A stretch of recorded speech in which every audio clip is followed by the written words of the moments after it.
What's going on, guys? Another video. Real quick, this is a multi-family home, 3 furnaces. The landlord basically said that she came down here to replace the filter, and when she did, she noticed there was some moisture built up on the bottom of the furnace. She thought it was related to the AC, but she noticed that the tenants didn't have the AC in operation, so this had to be a heating-related issue. Got here, and my first observation was the length of this drain line on the furnace. You see how they put the vent on the end?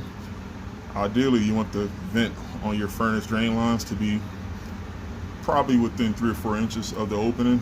That will allow the flow of the water to be a lot more smoother. But I just took this apart and I didn't see any backups or anything like that. So I definitely would want to change this anyway since I have it open. But that wasn't the thing. I actually looked inside here and I noticed there was a crap load full of water right behind the inducer, and I noticed water was actually dripping from the right side of the inducer pipe where it goes inside the inducer. And sure enough, I actually took it apart, and voila, here's what I found. I'm not sure how long this is actually running like this, but sometimes when you actually install these 90% units and you put the 2-inch PVC pipe on the housing of the inducer, well, this is just a flexible connector here, rubber connector.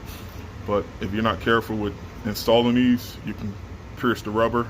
And I'm pretty sure this thing was actually installed like this when they ran the PVC pipe.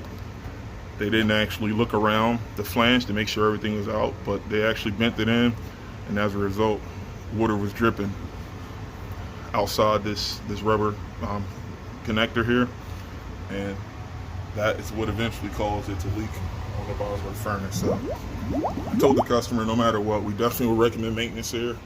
That's the key difference between 90% furnaces and 80% furnaces. 80% furnaces, you still have your igniters and your sensors and your burners and everything to clean and maintain, but most importantly, with these 90% furnaces, you want to make sure that the drain stays clear and there's no obvious signs of leaks, because leaks can, over time, turn into moisture. Well, not moisture, rust. And last thing you want is for that heat exchanger to build up with water, and God knows what can happen. It can corrode, and now you got to replace the furnace because of a rusted secondary heat exchanger. So, all right, most likely I might have to replace this, but I'm going to see if I can pry it open and try to reinsert this and make sure that it's actually flushed on all sides, but we'll see how this one goes. So there you guys have it. 90% furnace leaking turns out to be a simple fix. See you guys in the next one.